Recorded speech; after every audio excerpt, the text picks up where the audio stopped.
అనుదినమన్న శ్రోతలకు మన ప్రభువును రక్షకుడై ఉన్న యేసుక్రీస్తు యొక్క సరిసాటి లేని మహా గొప్ప పరిశుద్ధమైన నామమునందు శుభములు. నేడు 2026 సంవత్సరము ఏప్రిల్ మాసము 25వ తారీఖు శనివారం నాటి ధ్యానాంశము నీతియు పాపమును.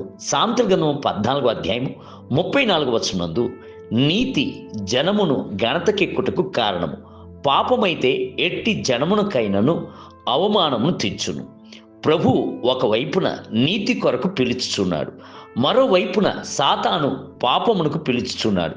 మనము నీతి మార్గం నందు వెళ్ళుచున్నప్పుడు ప్రభు చేత హెచ్చింపబడుదుము, గొప్ప ఔన్నత్యముతో ఉంచబడుదుము, మహిమ పరచబడుదుము. అయితే పాపం యొక్క త్రోవలు వెళ్ళినట్లయితే అవమానమునకును నిందకును గురి అవుదుము. పాతాళము నోరు తెరుచుకుని ఉండును. పక్షులను పట్టుకొంటుకు వేటగాడు ఉచ్చులను పెట్టుచున్నాడు. కోతులను పట్టుకొంటుకు ఏమి చేయుదురో తెలుసా? ఒక చిన్న మొంతకు చిన్న బెజ్జమును పెట్టి అందులో వాసన గల వేపిన శనక్కాయలను వేసి కోతి వచ్చుచున్న త్రోవలో పెట్టుదురు. ఆ వాసనను పసిగట్టిన కోతి తనంతట తానుగా ఆ చిన్న ముంతలో చేతులను దూర్చి ఆ ముంతలో ఉన్న శనక్కాయల అంతటిని ఒకేసారి గుప్పెట్లో తీసుకుంటూ ప్రయత్నించును. చేతి నిండా ఉన్న శనక్కాయలతో చేతిని బయటకు తీయుచున్నప్పుడు చెయ్యి బయటకు రాకుండును. అదే సమయం నందు కోతికి ఇష్టమైన శనక్కాయలను విడిచిపెట్టుటకు మనసు రాదు. చేతి నిండా శనక్కాయలను పట్టుకొని చేతిని బయటకు తీయుటకు కొనసాగించి ప్రయత్నించును.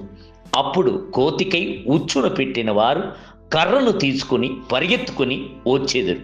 తనను కొట్టబోగుచున్నవారు పట్టుకొని చంపబోవుదురు అని ఆ కోతికి తెలిసినా కూడా శనక్కాయలను విడిచిపెట్టి పరిగెత్తుకుని వెళ్ళి తప్పించుకుంటకు దానికి ఆలోచన రాదు.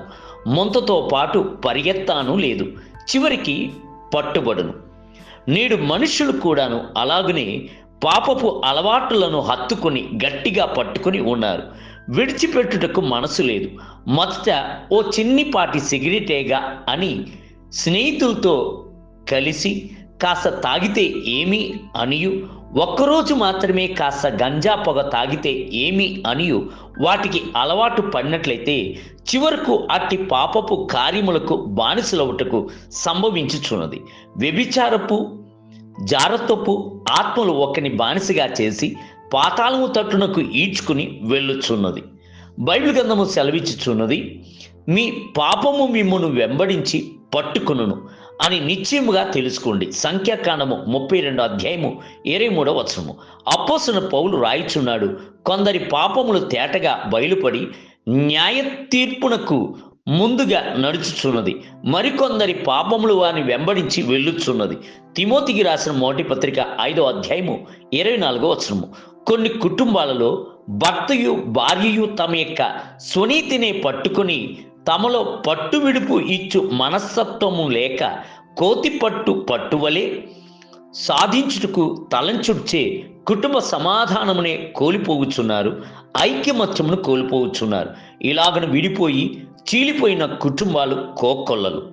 భక్తిహీనైతేను తాళ్లతో ద్రోహమును లాగుకుని వారికి శ్రమ, బండి మేకులతో పాపమును లాగుకుని వారికి శ్రమ. యెషయా గ్రంథము 5వ అధ్యాయము 8వ వచనం అని ప్రవక్త యెషయా చెప్పుచున్నాడు. దేవుని బిడ్డలారా, పాపమును మంకు పట్టుతో పట్టుకొనక విడిచిపెట్టి వైతొలుగుటకు ప్రయత్నించుడి. మిమ్ములను మీరే పరిపూర్ణముగా ప్రభు యొక్క హస్తంలోనికి సమర్పించుకొని విడుదలను పొందుకొనుడి. నేటి ధ్యానమునకి దురాభిమాన పాపములో పడకుండా నీ సేవకుని ఆపుము, వాటిని నన్ను ఎలనీయకుము, అప్పుడు నేను యథార్థవంతుడనై అధిక ద్రోహము చెయ్యకుండా నిందారహితునగుదును. 19వ కీర్తన 13వ వచనం. నేటి వేద పఠనము ఉదయము సమూయేలు 2వ గ్రంథము 21 మరియు 22 అధ్యాయములు, సాయంత్రం లూకాసు వార్త 18వ అధ్యాయము 24 మొదలుకొని 43 వచనములు. ప్రభు మిమ్ములను దీవించునుగాక. ఆమేన్.